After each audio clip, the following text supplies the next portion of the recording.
Hello? Be prepared. Hello? Yeah, Hello? you can talk to that thing. Hello? So, the moon is looking at me. Mhm. When did that officially get started? That started the fall of 2020, when I was 17 years old.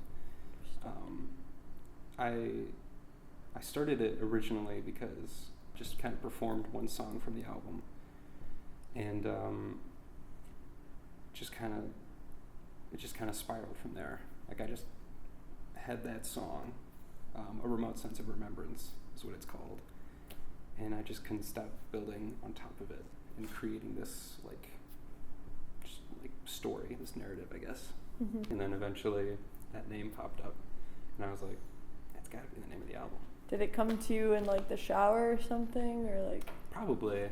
I think I was actively working on another song for the project, and I just like that just came to me. At the time, fall of 2020, I had just gotten Logic Pro on my desktop, and going from GarageBand to Logic, it's a huge leap. You get so many new tools and just different things that you can mess around with. So I think, and I had just gotten a MIDI controller. There's just a flood of just new things that I could do in regards to writing music. So I think a lot of it came from just finding different cool, weird presets on Logic and just messing around with those and finding different sounds that I can make on the guitar. It was just a lot of experimentation that it shouldn't fit together, mixing all these noises and all these different things that come from different places. But somehow it works for this album. I would say it is a very atmospheric, experimental, dark rock thing. what makes making music fulfilling to you? Creating art in general, for me, it's an insatiable hunger. I have to do it.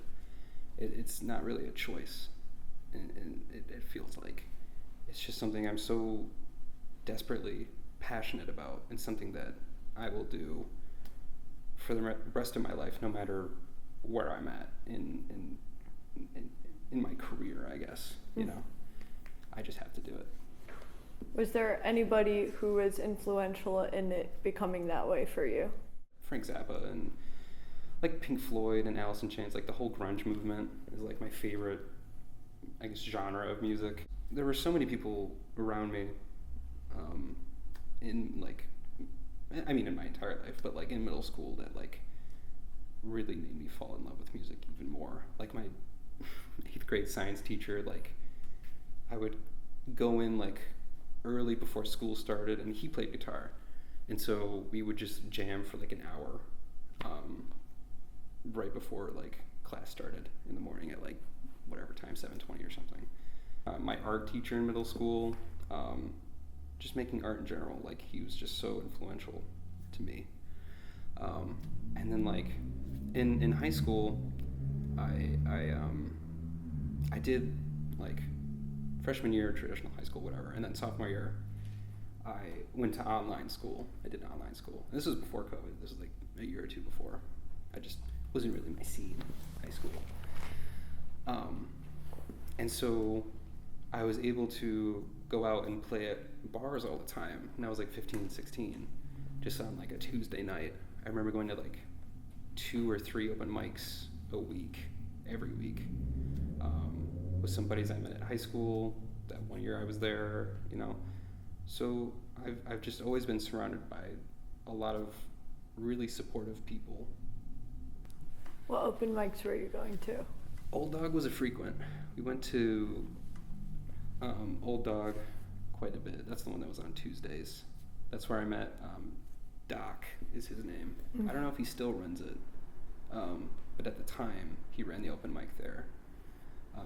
But then we played at places like Valhalla, the Duck Inn, which wasn't my personal favorite, but that's okay. Just a bunch of different places, Doc, is that a really old dude? It is, yeah.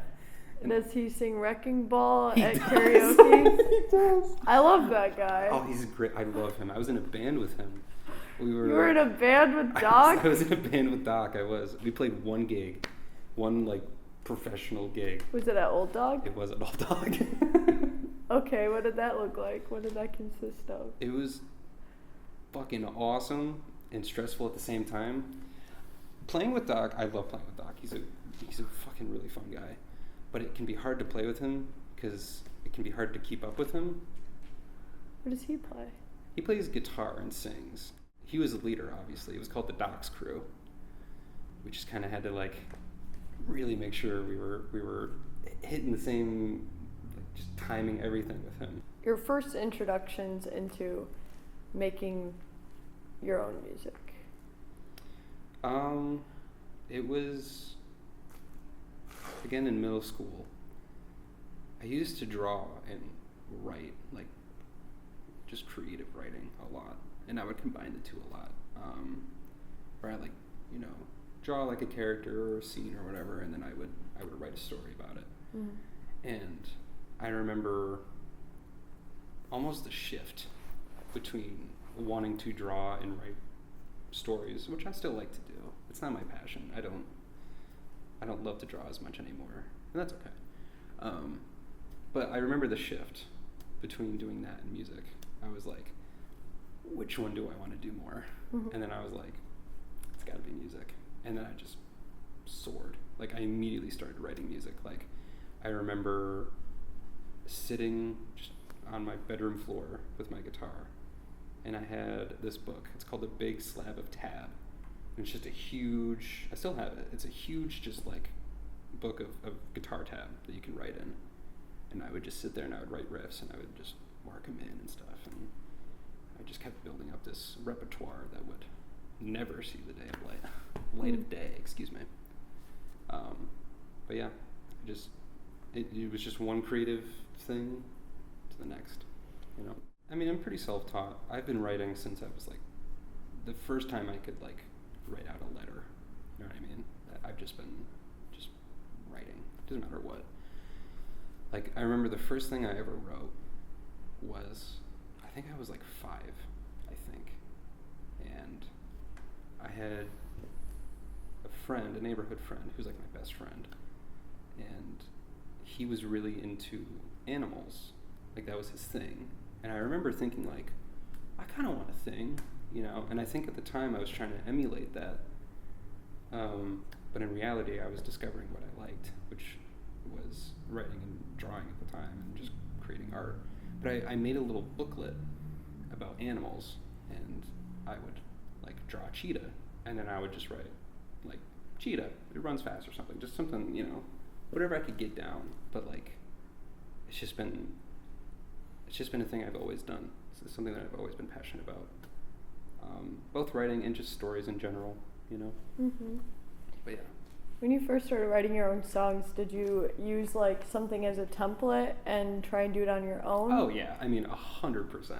Like Alice in Chains songs all the time, like Nirvana songs. Like I would, and I still kind of do this when I'm in like a rut. Like I would take like the melody of one song and just like change the lyrics, and then just kind of write my own thing there. Mm. And at the beginning, when I was first starting to write songs, I mean, it was the exact same song, just different lyrics or whatever. But yeah, I was definitely like trying to emulate and copy all these artists that I loved, 100%. Mm. And then through that, I think I found a way that I like to write music. I'm inspired by so much different music all the time. Like when I first started writing The Moon Is Looking at Me listening to Frank Zappa at that point had a huge influence on writing The Moon Is Looking at Me. You take voice memos frequently? I have like 700 voice memos on my phone, like all the time. Whether it's ideas or just sounds like that, yeah, just all the time. Is that present in the album you just made? Yes, very much so. I'm trying to think. The way I made this record, I mean, it was just in my like home studio, like my bedroom type thing. A lot of the sounds I got from just like setting up my microphone at the right angle to to get the buzzing of my phone, or like the birds chirping at the end of like Wooden Mannequin I got from like playing bird sounds and just recording that. So like with this record, it was a lot. I wasn't like out and about gathering sounds. It was a very isolated experience, which I kind of wanted it to be. It was kind of in service to the record, but nonetheless, I think it's still evident there. What makes you say that? What do you mean? In service to the record, isolation being in service to the record. The story of the record is very dark, and it's very esoteric in the way it's told through the album.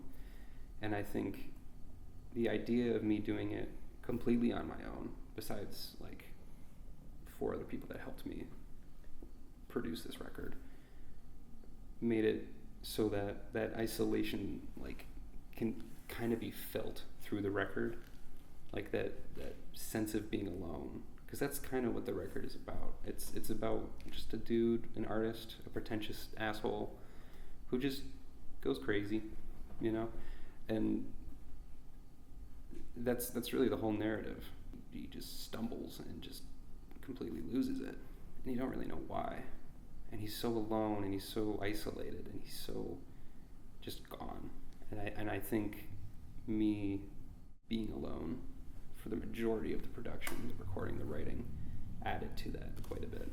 Does the lyrical content also? There's not a whole lot of lyrics on this album. There's not a whole lot of singing going on. Like, I guess technically there's like spoken word stuff on almost every song. So it's very vague. It's very open to interpretation, but I think so. I think it gives little glimpses into the specifics of what's happening in the story without revealing too much, hopefully. Do you feel like that's a common theme in your art? Maybe having something in mind, but wanting it to be vague enough that people can place their own meaning to it? Absolutely. I think that is one of the strongest things you can do in writing. I think it's more powerful and more effective. What makes this album different than other music that you've released? Well, it's a bit more thought out, I think. Well, in regards to my solo stuff, I think it's more thought out. And I think there's a deeper emotional connection that I have to it. Like the 2 singles that I have, they're not a part of this record, which are Rosolio and Pothole. I kind of wrote those on like a whim, kind of. Like Pothole I wrote entirely because I was with my friend. We were driving one night, and we hit a pothole, and we just, I don't know, we thought it was funny, and so I was like, I'll write a song called Pothole. And I wrote a song called Pothole. So there wasn't too much, like, I still love that song. I think it's fun. But, you know, there's just not a deep emotional connection like there is to this record. You touch on a few different themes. What are the themes that you talk about? Definitely isolation is a huge one. Loss is a huge one. Resentfulness, I guess, I think is one that comes up a lot in the record. And I think you can hear that. When I was writing this record, I was feeling like I wasted a lot of time. And I still feel like that in regards to my progression as a musician, as a writer, as a performer, everything across the board. I felt like I was wasting my time and I wasn't doing enough. So maybe that's where it comes from. Maybe it's an internal resentfulness, you know? Because I was thinking it was like towards someone, but so maybe it's that. Kind of fits. It is not an uncommon thing for artists to have an internal struggle while creating the art, even though it's what you want to do. Yeah, right? Exactly. Why do you think that is in your personal experience as an artist and a musician? Because I want to be the best all the time. Not like the best overall, but like the best that I can do all the time. And that's just not possible. That's not how it works. And so I think a lot of it comes from just being frustrated that I can't produce at 100% capacity at 100% of the time. I feel like there are things still on the album. This isn't a very good way to promote it, but there are things that I would still change, I think. performance-wise on the record. So even though it's a finished product and I'm 100% happy with it, there's still that like tiny bit that's like, could have done that better. You know, it's not quite 100%, but I feel happy putting it out into the universe now. I've learned a lot through the process of making this album. And I've put a lot of time and energy into it. And when I was, like, different moments in the making of the album, like recording something or writing something, just having these, like, eureka moments that are like, oh, fuck, like, this is actually good. Like, this isn't just, like, some whatever. Like, this is, I'm doing something, I'm creating something, and I'm proud of it. It was really evident during the, like, last bits of producing the record, like mixing and mastering it.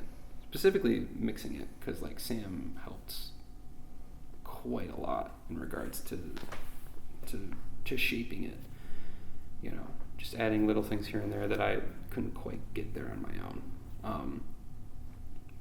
But just, again, that feeling of, like, sitting there in his studio and just being like, oh, okay, this is actually good. Curious what that experience is like to release music of your own and how that can be potentially a really vulnerable experience when it is something that you've poured a lot of yourself into and you've worked on it alone for a large portion of the process.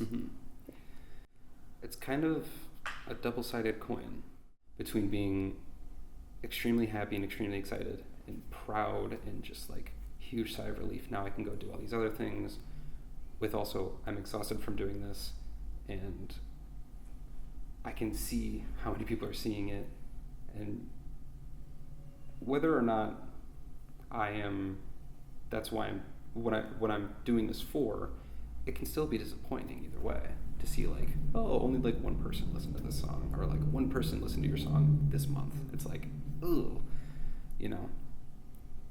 It doesn't bother me too much, but still, that feeling is there. I feel like a lot of artists share that experience. Absolutely. You want to see what people think of it, you know what I mean? You want people to experience that art, even if you're not making it to get that experience. You want people to appreciate what you're doing. That's not a bad thing, I don't think. So it can be disappointing when not a lot of people are seeing it. When not a lot of people are seeing what you're doing, how do you then continue to validate yourself to create in the first place? It's weird for me because I just like to do it. You know what I mean? It's just something that I do anyway. That, like, the reason why I do it is because I love to do it so much. And I will make music for the rest of my natural life, no matter what.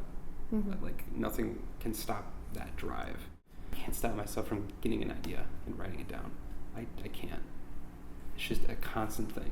All the time I'm writing something down. So I just kind of inadvertently just keep pushing through it. I don't know. It's my passion. It's what I have to do, you know. Would you have any advice for people who might be feeling similarly to how you're expressing right now?